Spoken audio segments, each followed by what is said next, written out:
Sarah Thompson was in the kitchen of their weatherboard house in Geelong, wiping down the laminate bench after the kids had demolished their Vegemite toast and Weet-Bix. The radio was playing Triple M low in the background, some old AC/DC track, and the December sun was already pouring through the window, making the place feel like a hotbox even with the aircon rattling away. She was halfway through loading the dishwasher when her mobile buzzed on the counter. Private number. She almost let it go to voicemail, bloody scammers again, but something made her pick up. "Hello, Sarah speaking." A young woman's voice, hesitant but professional. "Mrs. Thompson, this is Lisa from the Commonwealth Bank, South Melbourne branch. I'm really sorry to bother you at home, but your husband Mark is here at the counter right now with a woman. She looks a lot like you. Same blonde hair, same height, same sort of build. They're filling out paperwork to add her as a signatory on your joint account and redraw $50,000. I saw your photo on the file when I pulled it up, and I thought you should know." Sarah's hand froze on a sticky knife.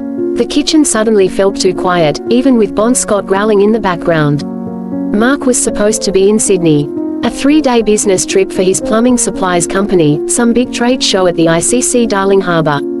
He'd kissed her goodbye yesterday morning, ruffled the kids' hair, and said he'd FaceTime them tonight from the hotel. "He told me he's interstate," Sarah said, her voice sounding weirdly calm in her own ears. "That's exactly why I called," Lisa whispered, as if someone might overhear. "They're still here. I can stall them, tell them the system's down or we need extra ID. Do you want me to keep 'em here?" Sarah's heart was hammering so hard she could feel it in her throat. "Yeah, stall them. I'm coming." She hung up, grabbed her keys off the hook, and yelled up the hallway. "Jackson, Mia, shoes on, we're going to Auntie Beck's." The kids thundered down the stairs, confused but excited at the sudden adventure. Sarah barely remembered the drive to Belmont, hands gripping the wheel of the Tarago, mind racing. 50 grand. A woman who looked like her. Adding her to the account. It wasn't just cheating. This was theft. This was calculated. She dropped the kids with her sister, barely explaining. "Mark's done something stupid, I've gotta sort it," and hit the Princess Highway doing 20 over the limit the whole way. 2 hours of pure, white-hot rage. No music, no podcasts, just the road and the what-ifs. How long had this been going on? The late nights at the office. The new cologne. The way he'd started locking his phone. She'd made excuses for him because the mortgage was brutal, the kids were in private school, and they'd been together since year 10 at Belmont High. 22 years. 2 kids. A life built brick by brick. Now he was trying to tear it down with some doppelganger bogan in a South Melbourne bank branch. The drive felt endless, but Sarah made it to the city in record time, parking crooked outside the Commonwealth branch on Clarendon Street. She didn't even bother fixing it, just grabbed her bag and stormed inside, the automatic doors sliding open with a cheerful ding that felt like a sick joke. The place was busy, pensioners cashing checks, tradies in high-vis doing transfers, but Sarah spotted them straight away. Mark in his navy polo with the company logo, looking tanned and smug, leaning close to a woman at the counter. Blonde bob, heavy fake tan, acrylic nails tapping on the counter. She was wearing a maxi dress almost identical to one Sarah owned, the one from Kmart she'd bought last summer. Same pattern, even. The woman laughed at something Mark said, tossing her hair, and Sarah felt her blood boil over. Mark turned to grab a pen and saw her. His face drained of color so fast it was almost funny. "Sarah, what are you, how did you?" The woman, Chantel, Sarah would learn later, turned too, sizing her up with a slow smirk. "Oh hi, love. You must be the wife." Lisa, the teller who'd called, was behind the glass, pretending to type but watching everything. Security guards in cheap suits hovered near the ATMs, sensing trouble. Half the queue had gone quiet, phones already half raised. Sarah walked straight up to them, voice low and deadly. "You're meant to be in Sydney, Mark. Business trip, remember. Yet here you are, trying to nick 50 grand out of our account with your little knockoff version of me." Mark stammered, hands up like she was holding a gun. "Babe, it's not what it looks like. Chantel's just a colleague. We're sorting a surprise loan, for renovations. New kitchen, remember you said." Chantel snorted, folding her arms. "Told ya this was dodgy, babe. I'm not here to play happy families." The branch manager appeared then, a nervous woman in her 50s, clutching a folder. "Mr. Thompson, Mrs. Thompson, perhaps we could take this to a meeting room." But Sarah wasn't moving. "No need. Freeze the accounts. Right now." And call the police. This is attempted fraud. Gasps rippled through the queue. An old Greek yaya in the corner muttered, bloody men, always the same. Someone started filming openly. Mark tried to grab Sarah's arm, whispering, let's talk outside, please, but she shook him off like he was dirt. Don't touch me. You've been rooting around behind my back for God knows how long, and now you bring her here to steal from our kids. From the house we're still paying off.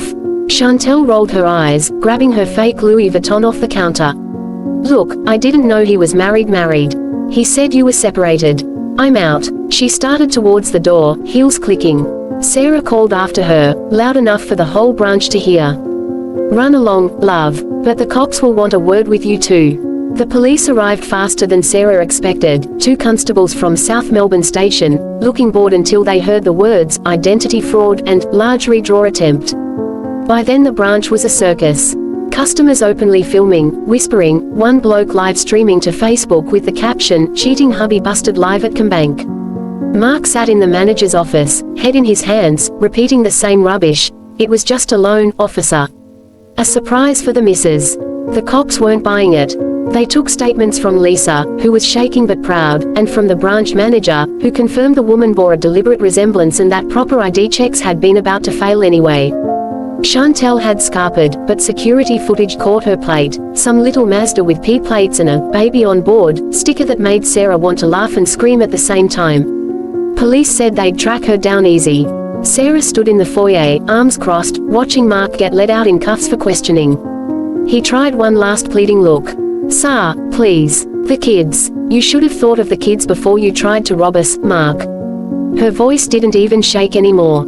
Just cold. Outside, a small crowd had gathered. Someone recognized her from the footage already circulating on Geelong community pages. Good on ya, love. A woman yelled, give him hell. By the time Sarah got back in the car, her phone was exploding. Texts from friends, her sister, even her mum up in Queensland. Screenshots of the video, grainy but clear enough, already on Geelong Gossip and Drama, with 2,000 reactions. Comments pouring in, what a dog act. Hope she takes him to the cleaners.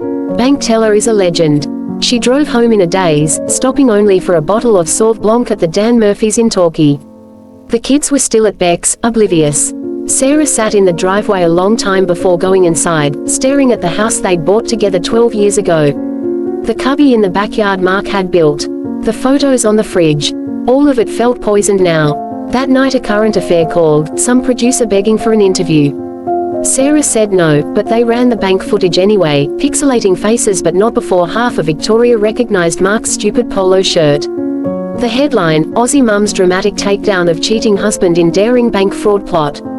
A week later, life looked completely different. Sarah had changed the locks, frozen every joint account, and lawyered up with a shark recommended by 3 different mums from Mia's netball team. Mark was crashing on a mate's couch in Torquay, sending pathetic texts about working things out for the kids. She left him on read. The video went properly viral, shared on TikTok, Instagram, even picked up by news sites in the UK. Women everywhere messaging her, you're a queen. I wish I'd had the guts. Strangers sending bottles of wine to the house. The bank gave her a goodwill gesture, waived fees for a year and sent flowers. Lisa got a promotion. Christmas was weird, quiet, just her and the kids at her sister's place in Ocean Grove. Jackson asked where Daddy was. Sarah told him the truth, age appropriate, Daddy made some bad choices and needs time to fix them. Mia, 13 going on 30, already knew everything from TikTok and hugged her mum tight. Mark's family were furious, of course. His mum rang from Queensland, wailing about airing dirty laundry and, how could you humiliate him like that?